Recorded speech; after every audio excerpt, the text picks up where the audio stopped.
মাদ্রাসা নিয়া ষড়যন্ত্র শুধু মাদ্রাসা নিয়া অভিযোগের শেষ নাই মাদ্রাসা। অথচ এই পৃথিবীর হাজারো শিক্ষা প্রতিষ্ঠানের মধ্যে কত অন্যায়, কত অশ্লীলতা, কত গান বাদ্য, কত বেহায়াপনা, কত ধর্ষণ, কত নির্যাতন হইতেছে। আমরা কোনো পাপকেই সমর্থন করি না। পাপী আমিও অপরাধী, পাপী আপনিও অপরাধী।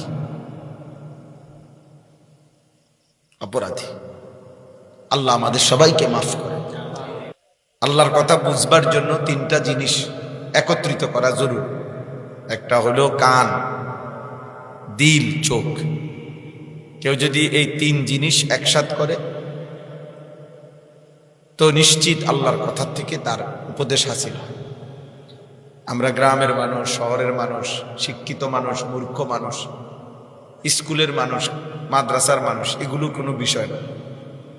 মুসলমান মাত্রই আপনি বুঝবেন ইনশাআল্লাহ, এটা আল্লাহর ওয়াদা। অতএব এই বিভক্তির কোনো দরকার নেই, চিন্তারও দরকার।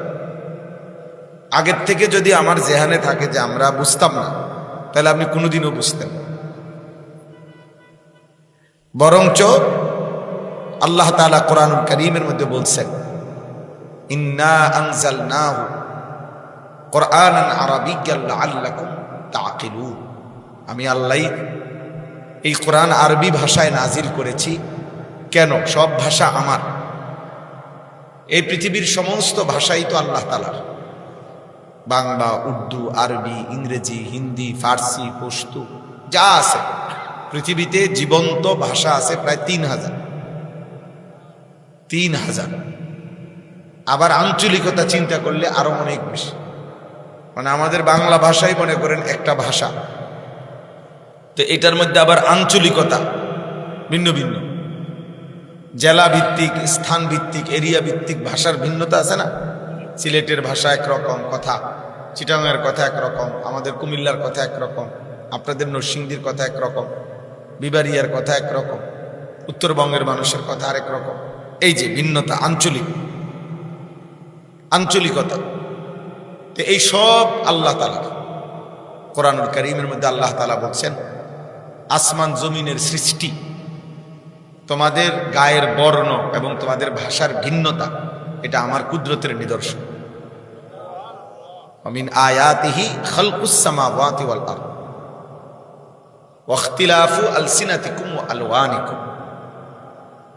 তোমাদের ভাষার ভিন্নতা এবং রঙের ভিন্নতা, সাদা, কালো, ফর্সা, এই যে আমাদের গায়ের রং, আল্লাহ বলেন এটা আমার কুদরতের নিদর্শন। তাহলে এই সমস্ত ভাষা আল্লাহ তাআলার। এর মধ্য থেকে আল্লাহ তাআলা বলেন, আমি আরবি ভাষাটাকে সবার জন্য নির্ধারণ করেছি, আখিরাতের ভাষা, কোরআনের ভাষা, সুন্নাহর ভাষা, ঈমান ইসলামের ভাষা, দ্বীনের ভাষা। কেন? লাআল্লাকুম তাআকিলুন, যেন তোমরা সকলেই বুঝতে পারো।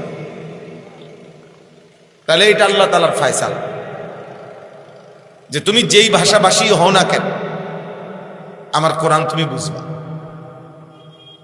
আমি বুঝার উপযোগী করেই কোরআন নাজিল করেছি, আমার কথা আমি বলেছি। এজন্য আমাদের সবার পক্ষেই ইসলাম বুঝা, দ্বীন বুঝা এবং মানা শতভাগ সম্ভব। 50% না, শতভাগই সম্ভব।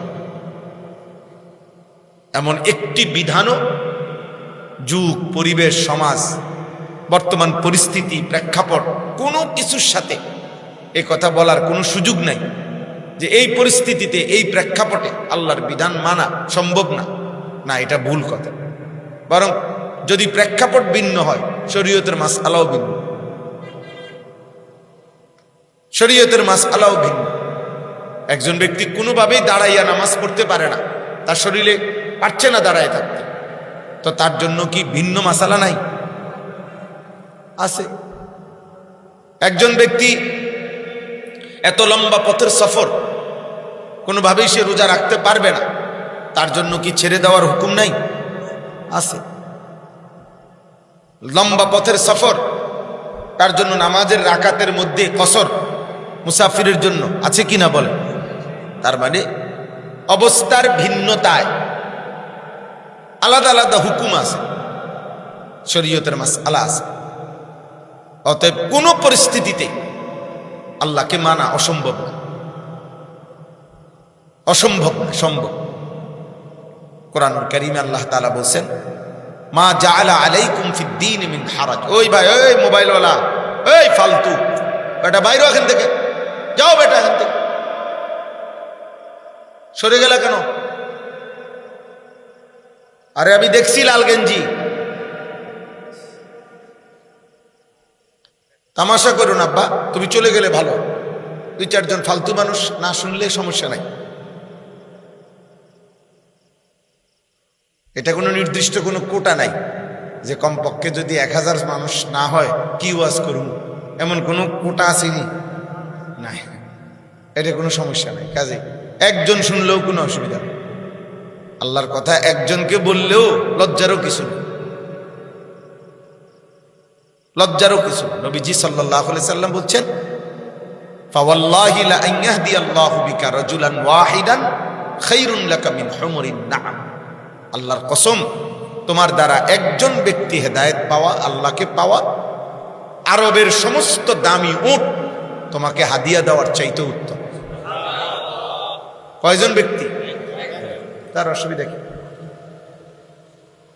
কোরআনুল কারীমের মধ্যে আছে, সূরা ইয়াসিনের মধ্যে 3 জন রাসূল একটি এলাকায় আল্লাহর পক্ষ থেকে মানুষকে আল্লাহর দিকে দাওয়াত দিছে। 3 জন একসাথে, 3 জন রাসূল পূর্বের জামানায়, নবীজির আগে। অথচ 3 জন রাসূলের এই দিবানিশি দাওয়াতের ফলে ঈমানদার হয়েছে কেবল একজন। কয়জন?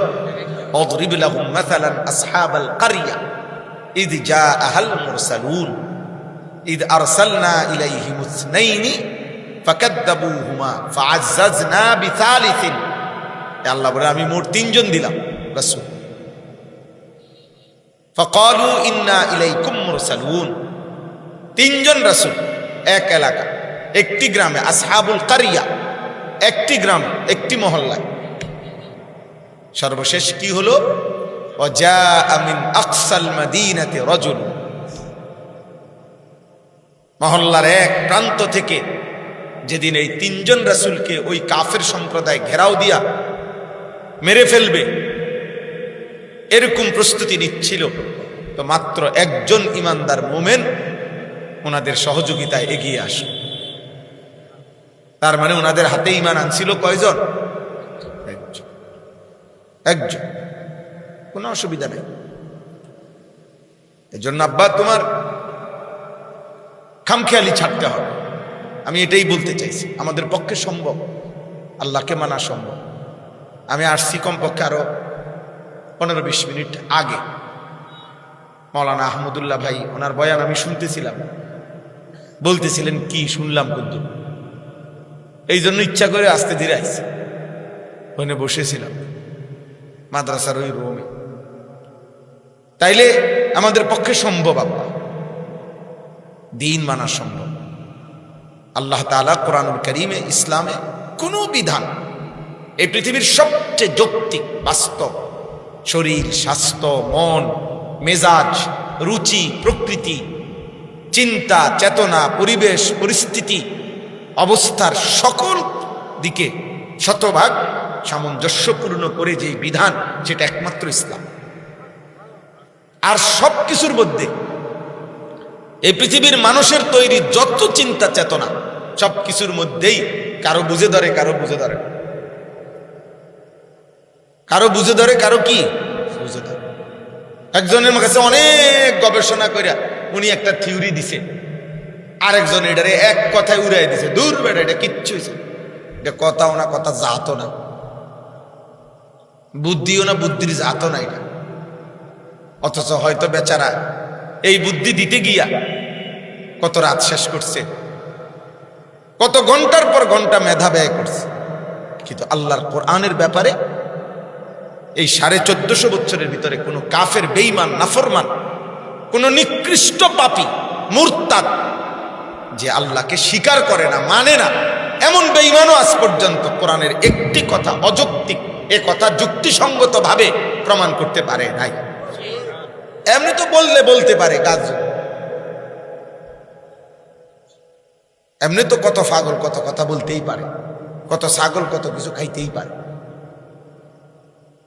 কিন্তু যুক্তিসঙ্গত যে না, কোটি কোটি মানুষের বিবেকে এটা ধরছে যে না, ঠিকই এই লোকটার এই কথাটাই ঠিক, কোরআনের কথাটা ঠিক না, এরকম কথা আজও কোনো বেঈমান কি করতে পারে নাই। তাইলে শতভাগ আমাদের রুচি, আমাদের শরীর, আমাদের দিমাগের সাথে, জিন্দেগির সাথে সামঞ্জস্য